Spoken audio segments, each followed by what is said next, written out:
The story where Doctor Doom and Doctor Strange fight Mephisto is called Triumph and Torment. It's one of the most iconic stories involving really both of these characters that's ever existed in the history of Marvel Comics. More for Doctor Doom than Doctor Strange. But it made sense to do this, given the nature of what's happening in Agatha all along, the fact that Mephisto is supposed to show up, and the fact that Doctor Doom is going to be in the MCU. And so we're going to fast track the first little bit of this so we can actually get to the main fight itself. But what's notable about Triumph and Torment for Doctor Strange is that this is the story where he became Sorcerer Supreme. A lot of people misunderstand how it happened. They believe that he became the Sorcerer Supreme after the death of the Ancient One. Not necessarily. In fact, what actually happens here is you have a guy named Aged Genghis, and he's been a practitioner of magic for quite some time. And in fact, in the early days of Doctor Doom striking out into the world, before he became the Doctor Doom that we all know and love, when he was learning mysticism, he actually learned it from some monks in Tibet. But before he visited them, he went to go visit Aged Genghis. Now, Genghis ultimately rejected him because he's like, I don't really teach anymore. The reason for that is that with Aged Genghis basically wielding the power of the Vishanti, which we'll talk about here in a minute because that becomes incredibly important in the fight against Mephisto, that Aged Genghis is tasked once every 100 years with picking a new Sorcerer Supreme. And that's exactly what he does here, that he kind of loses his mind for 364 days out of the year. And with the 365th day, right, non-leap years, he regains his mind and he calls the contest. And so what he ends up doing here is actually he summons pretty much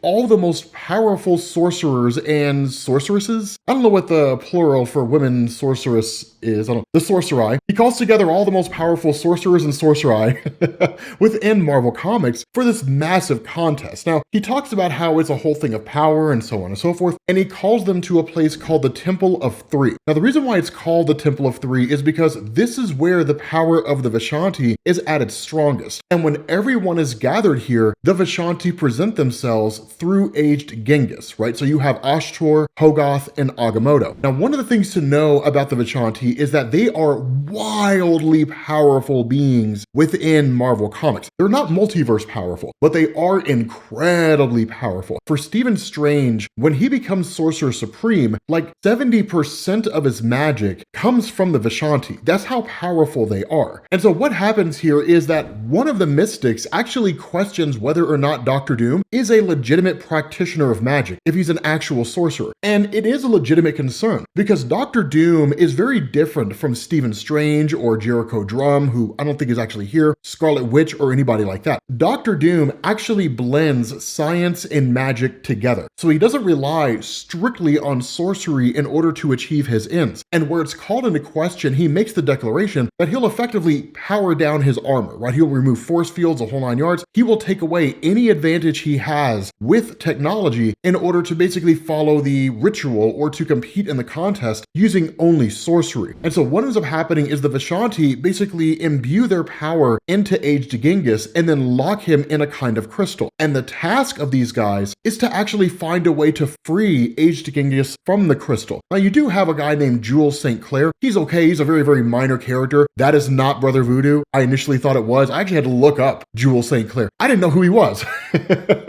He's a very minor character, but all of them basically use brute force to attack this thing in order to free Aged Genghis. But what ends up happening is Stephen Strange ends up using the Eye of Agamotto, effectively using the power of the Vishanti against the Vishanti's own spell. And the Eye of Agamotto is really more of a device that allows Stephen Strange to see through illusions as opposed to kind of emitting huge concussive forces of energy. It can, but that's not really what it's used for. And so when he uses this Eye of Agamotto in order to observe the spell, he realizes that Aged Genghis is just in there. And then he starts to see the nature of the illusion. And so basically leaving his physical form and then taking on his astral form, he just kind of says, Aged Genghis, I pray you come forth. And ultimately it says, as you wish, so shall it be. Let all be released. And it ends like that. And the whole point of the contest was to demonstrate there is more to a Sorcerer Supreme than just using magic to solve all their problems. That a Sorcerer Supreme also has to be able to practice calm and circumspection. They have to be able to look at the bigger picture and know that there are multiple avenues to the same goal. And because Stephen Strange is the one who passed the test, Stephen Strange becomes the new Sorcerer Supreme. Now this is where the main plot for Triumph and Torment comes into play, because as soon as Stephen Strange attains this role, Doctor Doom is like, hey man, can you help me out?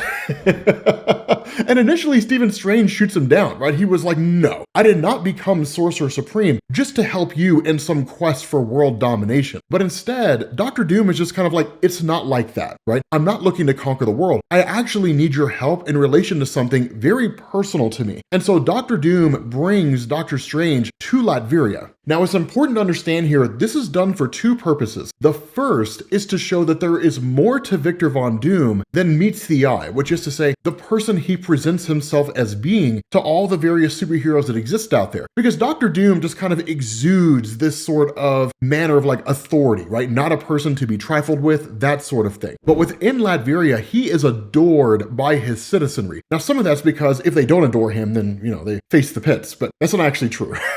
They really do love Victor Von Doom. But the reason for this is because he keeps them protected, right? From whatever threats may exist out there, he will always keep Latveria safe. And that's a common theme that sort of connected somebody like Doctor Doom to Black Panther and to Namor the Submariner. Specifically when you were talking about that scene where Doctor Doom refused to help Namor the Submariner in Avengers: The New Avengers by Jonathan Hickman, that they are all leaders of their own individual corners of the world, right? Empires. Whereas the Avengers or the X-Men or the Fantastic Four just kind of exist over there and do superhero stuff. And so because of this, Doctor Doom, just like Black Panther or even Namor the Submariner, would let the world burn before they let harm come to their citizenry. And so what happens is that when Stephen Strange is brought to Doomstadt, right, Castle Doom, that what happens is he's allowed to look over the books of Cynthia Von Doom. Now, we did cover the books of Doom not too long ago, which is basically the definitive origin of Doctor Doom. What this story does is it actually has some information that was not included in the books of Doom's story, specifically in relation to Cynthia. Now, what you guys know from having either read that story on your own or having seen that video is that before Doctor Doom came to power, that Latveria was ruled over by the Baron. He's not really given a name, he's just the Baron, and like, that's it. But he was very, very harsh on the Romani people of Doctor Doom, constantly chasing them around the country and having them executed or arrested, different things like that. There was no real safe place for them to go. And so what ended up happening is Cynthia struck a deal with Mephisto. Now, the way this deal was made is really intriguing because this is kind of the part that we didn't see in Books of Doom. That when she's kind of praying to somebody out there that can give her the power she needs in order to cast off the Baron and his forces, Mephisto answers. Now, Cynthia had been dabbling in witchcraft long enough to know who Mephisto was. So it's not like she went into this totally unaware of what she was getting into. And so when Mephisto appears and says, Cynthia Von Doom, I have felt your need. You seek power to protect and avenge your people. That power and more, Mephisto can provide. She says, no, never from you. You ask too much in return. And that's true. And in fact, that's one of the many elements of Mephisto that we've talked about over the years in various videos on this channel. Of course, because they're kind of spotty, it doesn't really hurt to repeat it here. But the overall issue that you have when you're making deals with Mephisto is there's always a catch. Mephisto doesn't just give you power that you need. He's not some benign person doing good out there in the world. He's the Lord of Liars, right? The God of Demons, right? He's literally evil incarnate, or at least he was at this point in time in Marvel Comics. He was about as evil as anybody can be, and by all standards of measurement, was effectively Satan in Marvel Comics. And so what happened with Cynthia is that where she knew enough to avoid Mephisto, the promises that he made were far too alluring. When he says things like, you would question the price of giving your people the homeland they deserve. The idea of a homeland really strikes her on a personal level. And Mephisto, realizing that he's actually reeling her in, digs deeper on this. And he says, think beyond yourself, woman, beyond your generation. Think of your son. He could know a future free of terror and of want. You could make him a king. And so because of that, she agrees. She strikes the deal. Mephisto gives her the power that she desires, and she uses it to basically launch an attack against the forces of the Baron, basically killing a whole host of people. Ultimately, though, it gets the better of her, because the catch that she experienced by way of making a deal with Mephisto is that the firstborn of every family died. Literally, the children in the village were all killed off. And it says that, right? Not a single child in that village would survive the night. And Cynthia sensed that the spell she'd unleashed was the cause. And so the result is that Cynthia ultimately actually ended up killing all the firstborn in this village. She didn't intend to, but that was the side effect of the power given to her by Mephisto. That was the catch. The result was that the Romani people turned against her. Ultimately, she was tracked down and effectively killed. And then in turn, Victor Von Doom, after having left Latveria, ended up working his way through the education system in the States, right? Empire University, so on and so forth. And most of you guys know his story after that, right? The grand experiment in his room and so on and so forth. One of the cool things that did happen though in Books of Doom that is not shown here is that when he conducted the experiment to basically try to access the Netherrealm, it worked, if for only a moment. And he came face to face with Mephisto for the very first time. When that happened, he realized the level of power he was dealing with. And that's what set Dr. Doom on the path of trying to find a way to blend sorcery and science together. Because seemingly only with those two things could he even have a hope of a chance against someone as powerful as Mephisto in Mephisto's own realm. But even then, right, at the end of Books of Doom, what we had learned was that Dr. Doom had brokered a deal with Mephisto that every year he would have a chance to try to free his mother's soul. And even blending science and magic together, he didn't have enough power to do it. Hence the reason why he hit up Stephen Strange, because Stephen has access to levels of magic that Dr. Doom cannot fathom. But the other cool thing that goes on here is that because of this agreement that's struck and they agree to go into the Netherrealm and face off against Mephisto, Stephen Strange knows Dr. Doom just doesn't have the level of power that he needs. And so what Dr. Strange starts to do is actually teach Dr. Doom in new forms of mysticism. Now, it's one of these things where Dr. Strange is kind of like, I taught you everything you know, I didn't teach you everything I know, right? So like,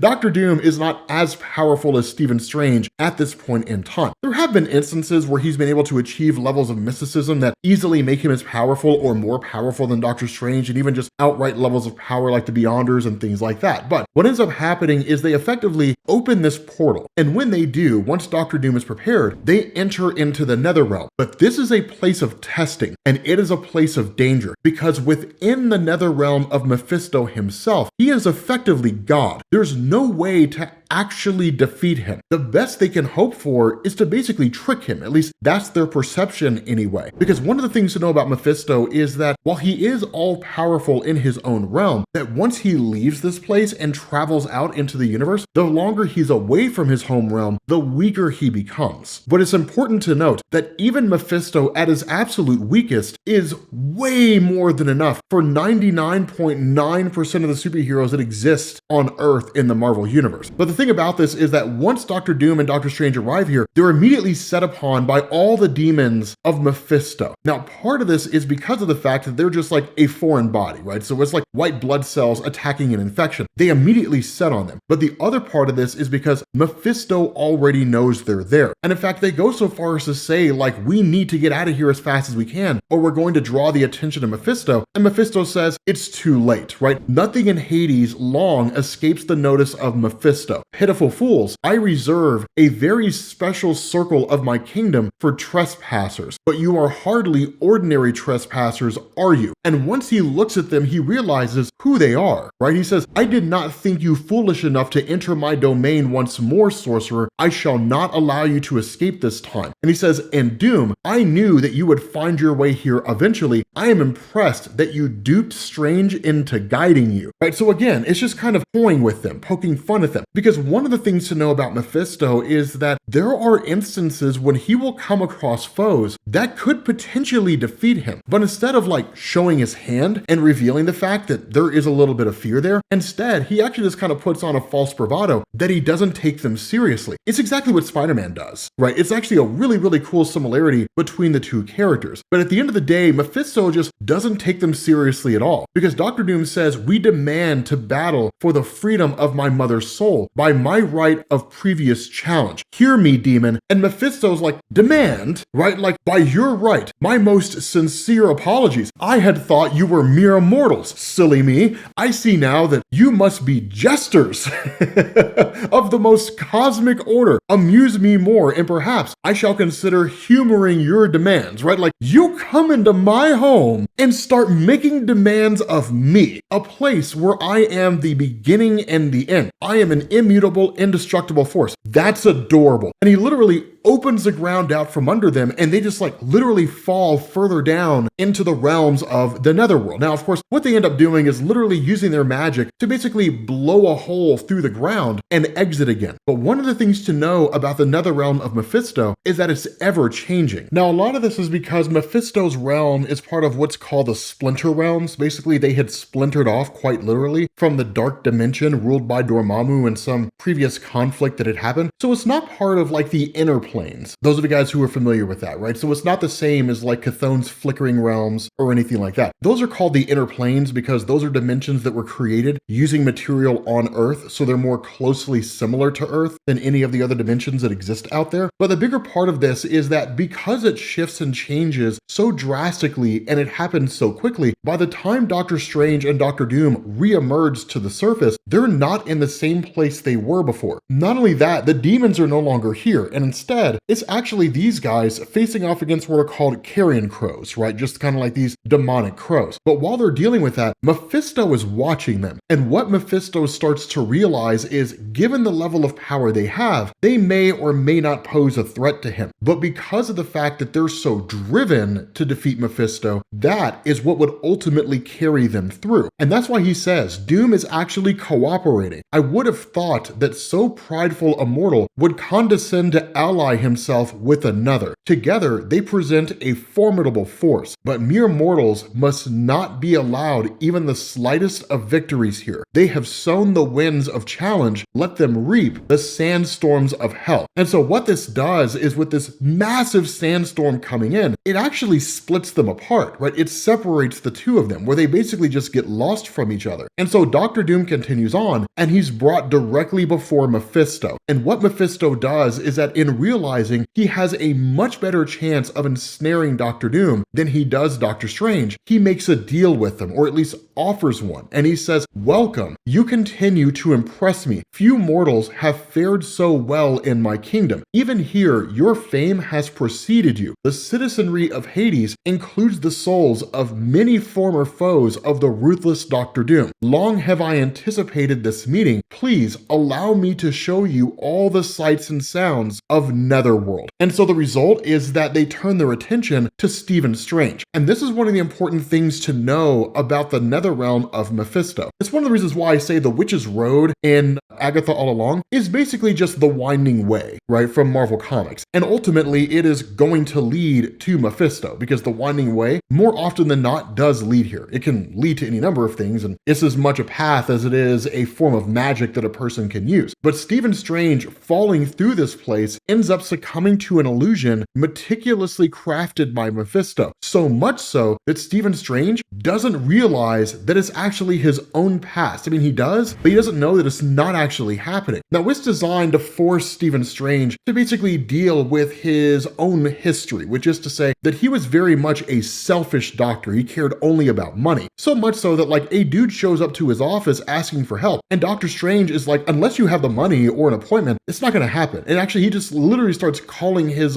broker, right? His finance guy, while this dude is sitting in his office dying, asking for help. Now, of course, that leads to Doctor Strange getting into a car crash, and ultimately his hands are destroyed. He can't be a surgeon. And you guys all know the origin story of Doctor Strange, so there's no point in going through all that. Where things get murky and where he realizes that none of what he's seeing is true is when he goes to visit the Ancient One, and the Ancient One is not only dead, but that he's also told the Ancient One would never help anybody like you, right? He's rejected before he can ever even become Doctor Strange. And that's when he starts kind of like building on the light within himself, because he was told at one point by the Ancient One there was still a spark of decency in himself. You must believe, you must see the light. And in breaking through the illusion, he goes on the affront against all these demons and starts attacking these guys. And even Mephisto finds it just kind of like really interesting, right? He's like a most remarkable adversary, but he is, as I said, just a man. And where Doom says, never underestimate the will of man, Dark One, you cannot break Strange any more than you can break me. The response of Mephisto, why would I want to break you, right? The plots and schemes that you've devised over the years show a true talent for the diabolical. I should reward you. Behold, the planet Earth, it could be yours if you but do as I say. Now, of course, Dr. Doom immediately turns this away because in his mind, he could conquer Earth at any point in time. So the idea of Mephisto offering this means nothing. And so Mephisto, basically cold reading Dr. Doom here, realizes that I know what you're after. He's like, but there remains one thing which is beyond your power to claim. One thing which Mephisto alone might offer. Such a tiny thing, really, just a soul. And he presents him with the soul of his mother. And so ultimately, Dr. Doom just asks, what's your price? And that's where Mephisto says, come now, you know what it is that I want. And so while Doctor Strange is facing off against all these demons, he sees them carrying the body of Dr. Doom and presumably throwing it into like this lava pit. Now, of course, Doctor Strange shows up, he faces off against these demons, scares them away, only for us to find out it was a trick, that when Strange went to touch Doom, that it actually knocked Strange out, and that Doom is now here, and Strange has effectively been defeated. And so what happens is Doctor Strange's body is brought to Mephisto. That's what Mephisto desired most here, because if he can control Doctor Strange, given the fact that time passes differently here, right? So a day on Earth could be months, years, decades, or even centuries within the realm of hell. There's no real way to know. That Mephisto can take his time torturing Strange, manipulating Strange, and then turning Stephen Strange into his agent on Earth, or potentially even hollowing Strange out and turning Strange's body into a vessel for himself. But regardless, he basically has what he wants. And so Dr. Doom says, we made a bargain, right? And that's what Mephisto acknowledges that, right? He says, so we did. I can afford to be generous. Your mother shall not only be freed, but given flesh as well. The human form is, after all, but a temporary construct, a thing of ashes and dust. And so he basically creates this kind of dust-based likeness and says, for the finishing touch, the soul. And literally, Cynthia Von Doom springs to life, right? Like, she comes to life. But here's the kicker, right? Dr. Doom gets his mother back. It's the thing that he's always been fighting for. But like I said earlier, there's always a catch. And the catch has less to do with anything Mephisto's done and more to do with Dr. Doom's obsession. Specifically the fact that he doesn't actually know his mom as well as he thinks he does. He knows her touch, he knows her voice, he knows her face, but he doesn't really remember her personality. And so where she's like, I don't understand, right? I died and I was claimed by Mephisto. How am I here? The Dr. Doom is like, I secured your release, right? We have to go. And as she starts asking questions and Dr. Doom starts giving answers, that basically she figures out pretty quickly, at least from Mephisto's goading, that basically Dr. Doom had traded the soul of Doctor Strange for the soul of Cynthia. And she rejects him for it. She's like, no, right? Like, by such a betrayal, you as much as forfeited your own soul. And Dr. Doom's just kind of like, I mean, if I had 1,000 souls, I would trade them all. But at the end of the day, she's like, no, that's not going to work, right? I will not be a party to betrayal. I will not go with you. She refers to her son as a traitor and rebukes him, right? She says that my son would betray another to Mephisto. This is the worst damnation of all. You are no son of mine. And she literally just turns back into this stone bust. And Mephisto just kind of laughs, right? And he's just like, this is crazy. Like, you got to see this, Doctor Strange, right? You got to see this, Stephen. Like, could you have imagined this would happen? Because now with Cynthia rejecting Dr. Doom, he made a bargain with me. This crystal that you're in is way too strong for your magic to allow you to escape. I got all three of you guys. I never really thought this day would go this well. How fantastic, right? Like, you know, it was just such a great deal, right? It's like finding 20 bucks in your coat pocket on a rainy day, right? It's fantastic.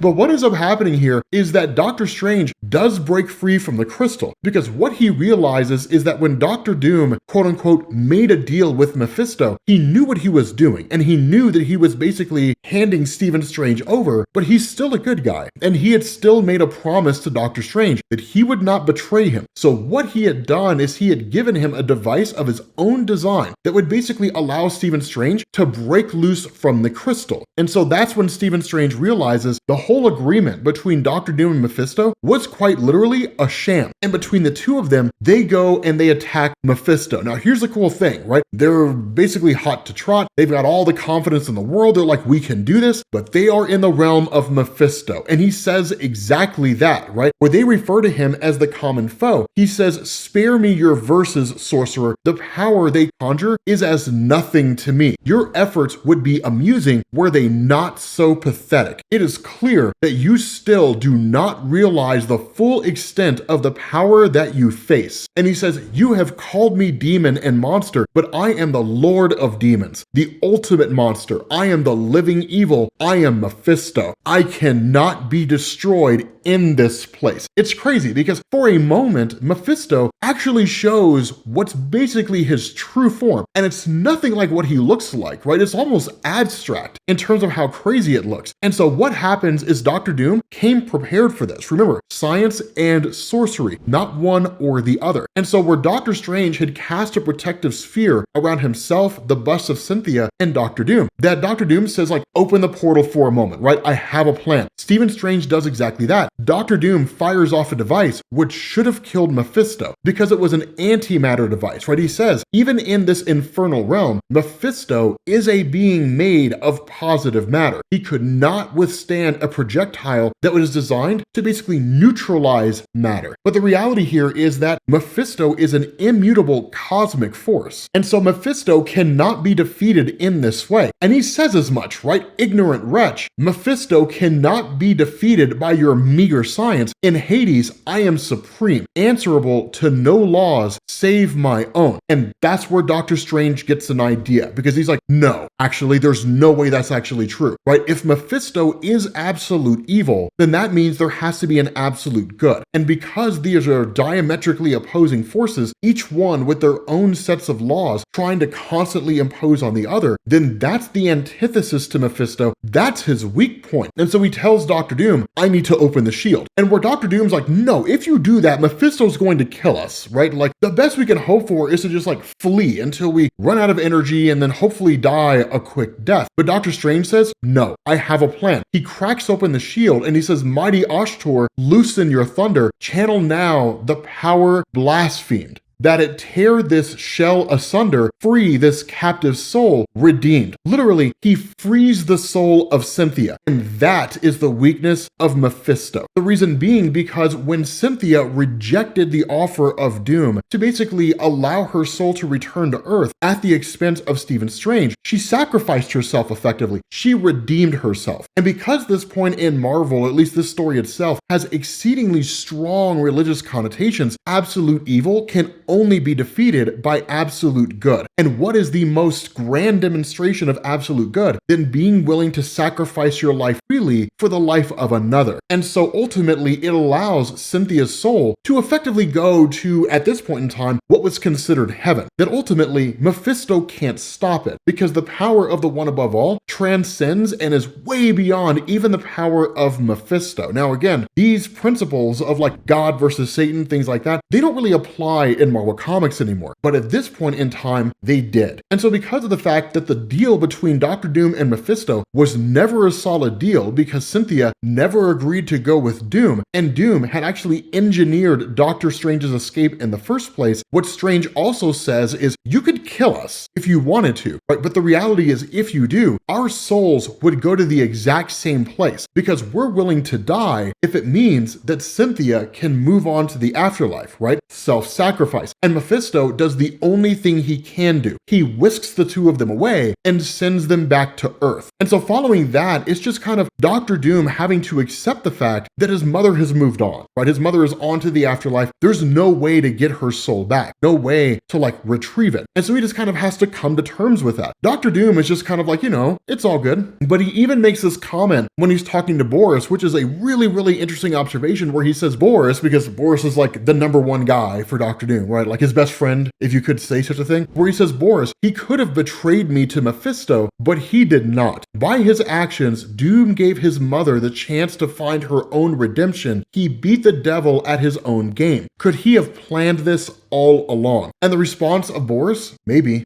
We'll never really know. But with that being said, guys, we're gonna bring this video to an end. This is Triumph and Torment. I told you it's fantastic. Thank you all for watching, and I will catch you all later. Peace.